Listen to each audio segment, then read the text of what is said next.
Mirë, ky është informacioni i fundit në blokun e informacioneve që përgatisin çdo ditë për programin e mëngjesit kolegët e mi nga Departamenti i Informacionit, ndërkaq transmitimin e tyre e bëjmë nga studio e programit mëngjesit.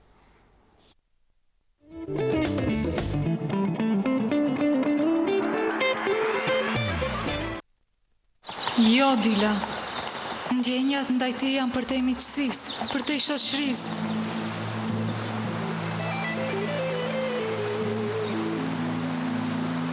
Mirë se u gjeta, zotri Avus.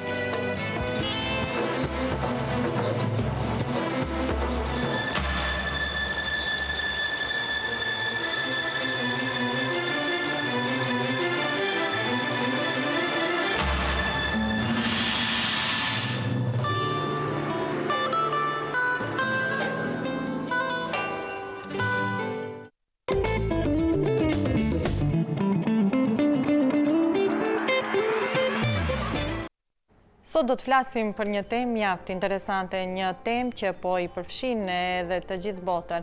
Është inovacionet, robotika, mbi gjitha është edhe ajo inteligjenca artificiale.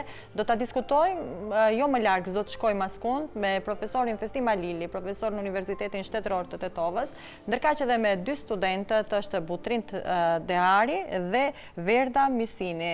Që të dy studentë absolventë kuptohet tani më të në atë fushën e inteligjencës artificiale. E veçanta është se këtu kam edhe Gjimin. Gjimi është një robot, andaj edhe mbiemër nuk ka.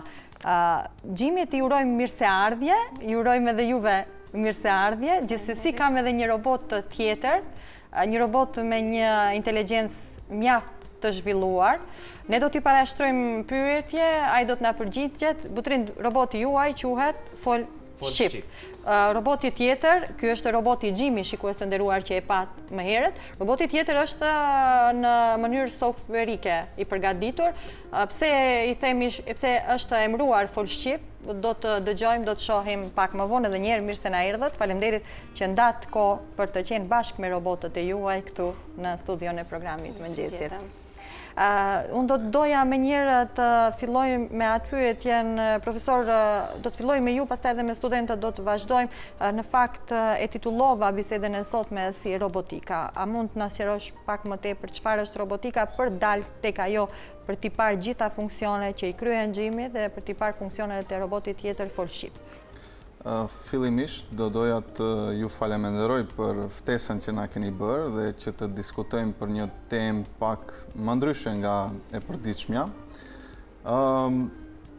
Robotika mund të themi se është një pjesë ose një sferë e inteligjencës artificiale, e cila paraqet një pararoj të shkencave kompjuterike.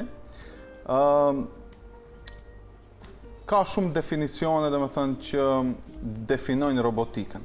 Një ndërto është në qoftë se ne mundemi që t'ju japim inteligjencë artefakteve ose objekteve të ndryshme, me qëllim që ato të veprojnë me arsye, domethënë atëherë themi se kemi të bëjmë me inteligjencë artificiale ose me robot. Ndryshe i quajmë edhe si agent artificial, që t'jenë domethënë agent artificial ose robot, ne duhet bazohemi në 4 shtylla kryesore, që janë ato, domethënë, duhet që të mendojnë sikur njerëzit, të veprojnë sikur njerëzit, të mendojnë me arsye dhe të veprojnë me arsye, ose të mendojnë racionalisht, domethënë që ti kur që bësh një pyetje, ato të mund të ta japin përgjigjen domethënë me arsye. Domethënë pak a shumë kjo mund të jetë si definicioni inteligjencës artificiale ose edhe të vetë robotëve, domethënë që ndërtohen në suaza të kësaj lëmie. Sa është e përhapur, sa është e njohur, sa është e zhvilluar kjo inteligjencë artificiale, kjo robotik këtu tek ne në Maqedoni? T'ju them të drejtën, kur ju tregova kolegëve të mi që do të kem një robot, ata menduan me njerë që nuk jeni nga këtu, ju thash jo, janë student, pikërisht do të vinë nga Tetova, janë këtu të Maqedonisë, kanë shpikur robot, madje edhe robot shumë inteligjent. Unë ligjeroj lëndën e inteligjencës artificiale në Universitetin Shtetëror të Tetovës dhe ne domethënë jemi munduar që ato elemente teorike të cilat i kemi mësuar dhe i sqarojmë tek studentët që t'i ndërthurim edhe me praktik. Mirë po, dallimi, domethënë është, mund të them, stratosferik me vendet e zhvilluara dhe me vendin ton në zhvillimin e inteligjencës artificiale dhe të robotikës. A se dim, as duam ta dim, apo s'kemi lek, s'kemi para për deshur ta ditur? Sigurisht, domethënë që të ndërtohet një robot, nevojiten shumë pajisje të ndryshme, mikrochipa të ndryshëm, nevojitet edhe shumë punë, domethënë që të programohen ato. Ekzistojnë shumë gjuhë programore të cilat mundsojnë, domethënë që t'i programojmë robotët. Ne zakonisht e mësojmë gjuhën Prolog, ose që quhet Programming Language, dhe nëpërmjet të asaj ne mundohemi që t'i bëjmë këto artefakte dhe këto elementit i bëjmë më inteligjent. Mirë po, nga përvoja ime që kam pasur në shtetet e jashtme, për shembull kemi qenë në departamentin e robotikës në Minhen, atje kemi parë sepse ka një buxhet të madh të ndarë për këtë departament, dhe studentët së bashku me profesorët kanë bërë për shembull robot që fshin, pastron, domethënë objektet e shkollës. Madje edhe shërbejnë për kafenet tani robotët më të ri që janë në Shtetet e Bashkuara të Amerikës. Po, domethënë tash edhe për nevoja të tjera të njerëzimit, domethënë. Kryesisht këto ndërtohen me qëllim që të lehtësojnë punën e njerëzve. Mirë po, një ide, tash shkencëtarët ndanë në dy grupe. Ka të tillë që thuan se është rrezik, bota rrezikohet nga robotët. A rrezikohet, profesor, sa si pyetje e kisha paramenduar ta parashtroj? Tash ka shumë filma ne kemi parë, domethënë si iRobot, Terminatori, domethënë që Robocop. Po, domethënë që flasin dhe përkrajnë atë teorinë që thotë se robotët vërtet rrezikojnë, domethënë, botën. Si do rrezikonin njerëzimin? Në qoftë se robotët do dilnin jashtë kontrollit të njerëzimit, për shembull një robot do rikrijonte do të prodhonte robot të tjerë. Atëherë, domethënë, do t'ishte pamundur nga njerëzit që të parandalojnë këtë gjë. Dhe, domethënë, kjo teori thotë që në atë kohë mund të arrihet edhe Armagedoni, domethënë. Mirë po, ka edhe shkencëtar skeptik që thuan se për momentin nuk ekziston një rrezik i tillë, pasi që çdo gjë programohet dhe është nën kontrollin e njerëzve. Dhe prandaj, domethënë, ka, domethënë, kështu njerëz dhe shkencëtar. Do dua ta bëj vetëm edhe një pyetje dhe pastaj do të fillojmë me prezantimin e Gjimit, robotit të parë dhe të fullship robotit tjetër. A janë robotët më inteligjent se njerëzit? A mund të jenë më inteligjent se njerëzit? Tani varet në cilin këndvështrim e shohim. Domethënë, robotët janë krijese njerëzve, të themi, dhe atë inteligjencën ja jep vetë njeriu. Mirë po, mund të ndodhë diçka që është e paparashikuar. Shembull, ne nuk mund ta parashikojmë se ja japim disa funksione robotit, por teknologjia e bën të veten dhe të dalë jashtë funksioneve, tani dhon si në filma, po mendoj. Ka pasur raste të tilla, si Deep Blue është një projekt që është bërë, një shah, themi, i cili një robot shah që ka luajtur me inteligjencë, dhe domethënë është programuar në atë formë që ai ta humb lojën. Mirë po, kur ka ardhur momenti i caktuar që të zihet shamat, themi kushtimisht, ai robot softverik, dhe në atë moment ai nuk e ka luajtur atë lëvizje që është dashur për ta humbur lojën dhe të gjithë janë habitur, domethënë se si ka mund të ndodhë. Si ka ndodhur një gjë e tilla, është analizuar? Akoma, domethënë, njerëzit mendojnë se mund të jetë një lëshim teknik ose akoma nuk mund, domethënë, që ta definojnë se çfarë ka ndodhur në të vërtetë me atë çështje. Dhe prandaj këto shkencëtarët që thuan se është në rrezik bota nga njerëzit, e marrin edhe si shembull këtë ngjarje. Prof, nëse na lejon, tashun me studentët e tu, do t'i shfrytëzoj studentët e tu, t'i prezantojnë botës, t'i prezantojnë Maqedonisë, se në fakt i kemi shumë të mirë, edhe na izbardhin fytyrën këto raste. Është Gjimi, Virda. Gjimin e kemi këtu, emrin ja keni lënë, unë ju pyeta si e quhet, dhe më tha Gjimi, më duk shumë interesant. Kemi vendosur bashkë me kolegët. Të më tregosh si është krijuar Gjimi, çfarë përmban, veç paraprakisht lutem ta vendosim Gjimin në funksion. Le të fillojë këtu të lëvizë, ndërkaq që Igorit hapësira është pak e vogël. Mirë, ne do të gjimi mandje atë që e vërejtë me ty, ka funksionin o? Gjimit i kemi këtu, ja, gjimi kthehet mbrapsht, ashtu? Por që hapësira këtu e vogël dhe nuk mund ta vendosim. Ja. Opa, gjimin e kthejmë edhe kështu tash. Do me thënë, ky është gjimi, ky është roboti i krijuar nga studentët e këtujit, të Maqedonisë, në Universitetin Shtetëror të Tetovës. Gjimi ajo që dua të potencoj shikues të nderuar, nëse ka diçka përpara që është në formë të murit, gjimi lirisht kthehet mbrapsht dhe e din rrugën e vet. Si e keni krijuar gjimin? Çfarë në fakt është gjimi? Nuk do të lëviz, jo nëse e mbaj kështu. Gjatë këtij semestrit patëm si të ndjekim lëndën e inteligjencës artificiale bashkë me profesor Festima Lilin dhe në kuadër të saj patëm dhe projekte, kështu që ne bashkarisht vendosëm të bëjmë një mini robot hardverik. Qëllimi ka qenë ndërtimi një pajisje që lëviz dhe në momentin që përballet me pengesa, ai mund të kthejë mbrapsht. Kështu që shpresojmë në një të ardhme mund të avansojmë edhe më shumë bashkë me profesorin dhe kolegat. Po, pajisjet që keni përdorur mund të shifet se janë të thjeshta, unë desha të të pyes njerë, po zguzova, tash është gomë kjo për të provokuar të më tregosh se çfarë është kjo rrotlla këtë që duhet për të kthyer gjimi mbrapsht kur të ketë një pengesë më të fortë.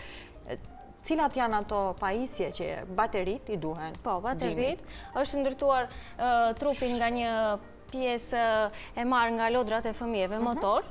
Pastaj këmbët janë prej druri, po ashtu ka një motor tjetër, ai i cili bën rolin e kundërt të motorit të parë, pra kthen mbrapsht, dhe microswitchi që vendon në lëvizje këtë motorin e dytë. Pastaj kemi edhe syt me LED.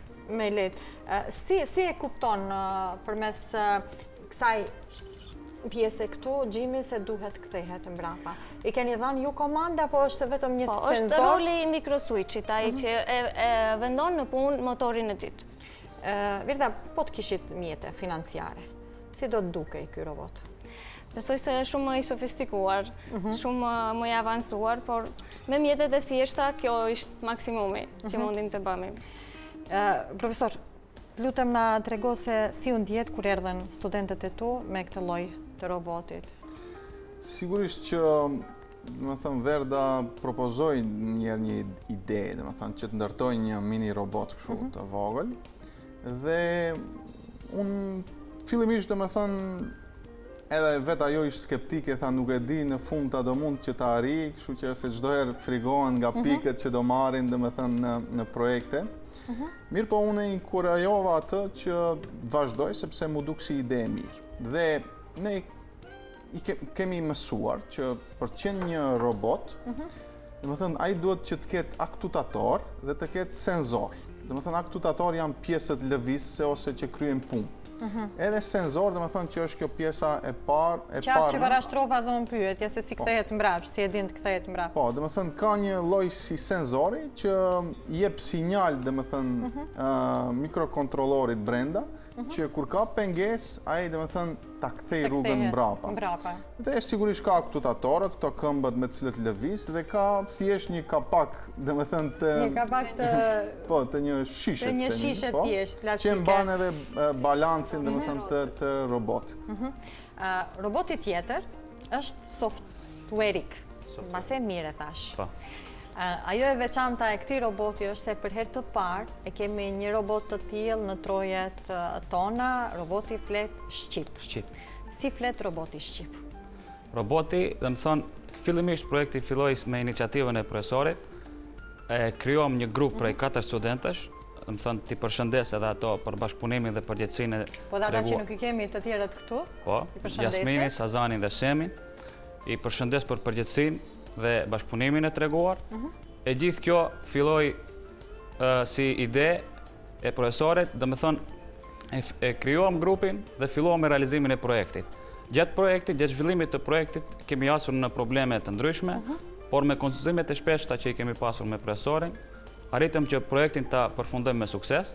Fol Shqip, është një web aplikacion ose softbot i cili mund të përgjigjet në mënyrë racionale dhe është e veçanta e këtij është se është softboti i parë në trojet shqiptare i cili mund të komunikojë në gjuhën shqipe. Drin ta e merr kompjuterin të shohim se si funksionon? Po, patjetër. Hajde. Igorin e kemi këtu, e lusim që dal nga dal, vetëm mundesh ta marrësh këtu pranë vetës, po, do ta kthesh pak nga kamera andej që është duke tu afruar, edhe të shohim se si funksionon, si fol ky robot shqip, si flet shqip. Po, dhe më thonë pyetjet. Ja bëjmë një pyetje, ti ja parashtron? Po. Cili është televizioni më i mirë, për shembull? Hajta dëgjoj. Sigurisht që Alsat më, përgjigja e softbotit. Ose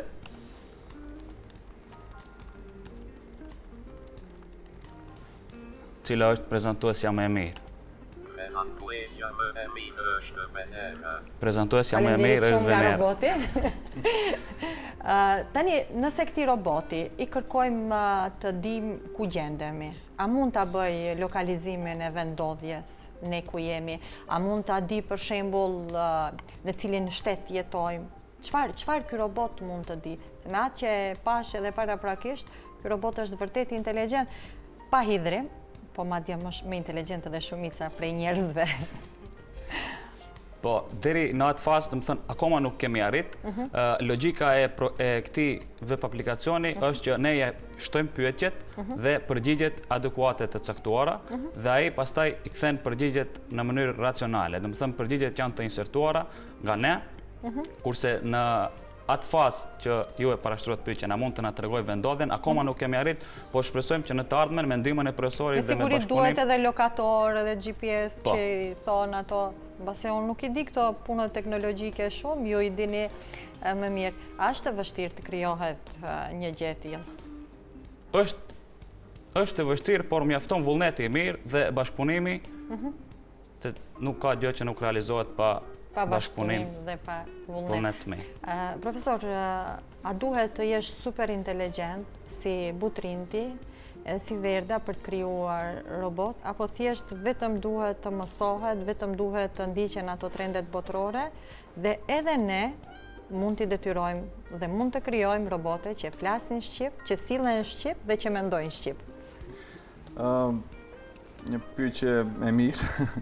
Do kisha thënë që sigurisht që nevojitet, dhe me thënë, inteligjenca, mirë po, më shumë do kisha thënë se nevojitet mundi, dhe me thënë. Në qoftë se studentët vërtet përkushtohen dhe kanë një mentorim të mirë, të themi, u jepet kahje se në cilën anë duhet që të shkojnë, unë mendoj se ata mund të arrijnë shumë. Dhe me thënë, kemi student mjaft të mirë, të zellshëm, të cilët vërtet deri më tani, flasë në lëndët që i ligjeroj unë, kanë treguar vërtet sukseset të mira dhe kanë bërë projekte, më thonë, si rezultati asaj që e kanë mësuar, i kanë implementuar edhe praktikisht duke bërë projekte mjaft inovative, të themi që nuk i kanë marrë se ne kemi mësu këtë frazën copy-paste. Dhe më thënë që ne e menjanojmë këtë gjë, kjo është tamam inovacion. Dhe më thënë, mundohemi që të bëjmë diçka inovative.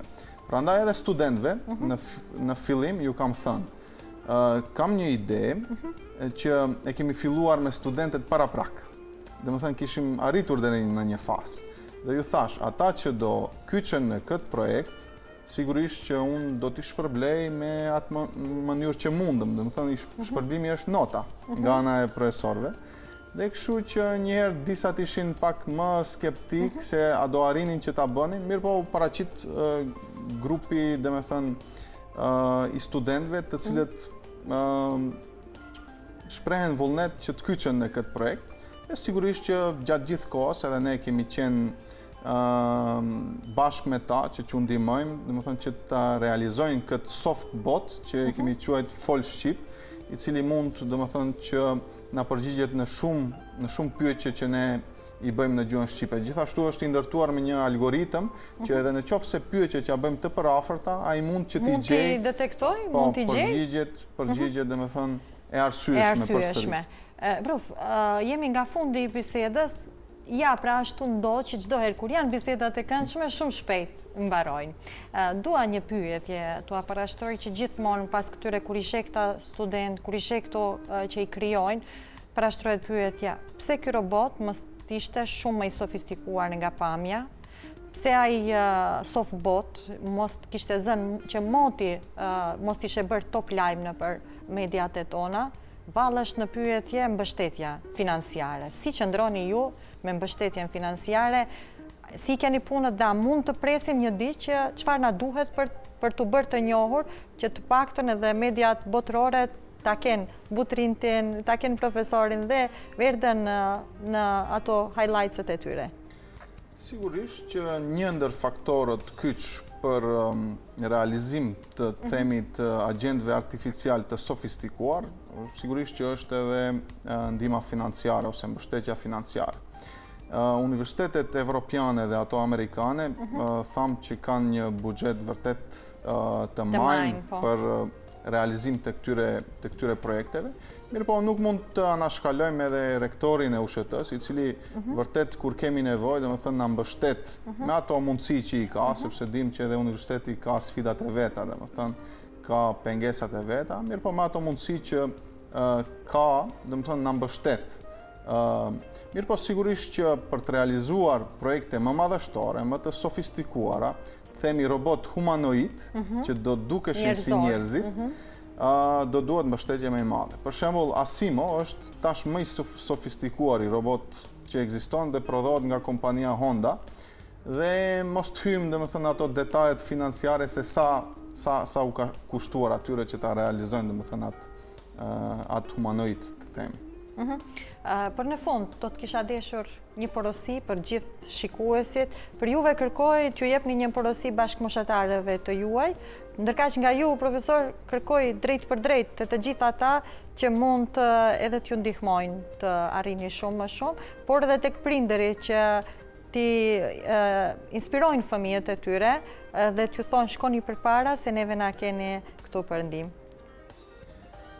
Sigurisht që unë bazohem çdo herë në atë thënien vetëm dritë e diturisë përpara do na shpijej, apo. Kështu që tani në kohët e fundit arma më e fortë domethënë është dituria. Prandaj unë jap mesazh të gjithë të rinjt, tek studentët që ta angazhohen maksimalisht, domethënë që ta absorbojnë sa më shumë njohuri. Se vetëm në atë mënyrë ne mund ta çojmë shoqërinë para dhe t'i bëjmë krenar sigurisht edhe prindërit me mundin e studentëve, domethënë që japin. Verda Butrind, shkurt edhe ju një porosi. Klute. Mesazhi për gjithë bashkëmoshatarët dhe studentët, në veçanti studentët e informatikës, është që të kenë sa më shumë bashkëpunim, të kenë vullnet të mirë, sepse çdo projekt është i mundshëm, vetëm mjafton një punë ekipare, sepse në informatik veçanërisht puna individuale nuk preferohet, sepse është një sferë shumë e gjerë dhe normalisht nuk mund të mendoj një person më mirë se një grup personash. E mati kur e ke robotin këtu, i ke punat e kryera, Verda? Edhe unë gjithashtu, vullneti është kryesori, pastaj për mjete gjithçka, edhe me mjete më thjeshta mund krijojmë diçka që duam. Faleminderit shumë që ishit me mua. Dash Zoti, takimin ton të radhës ta kemi.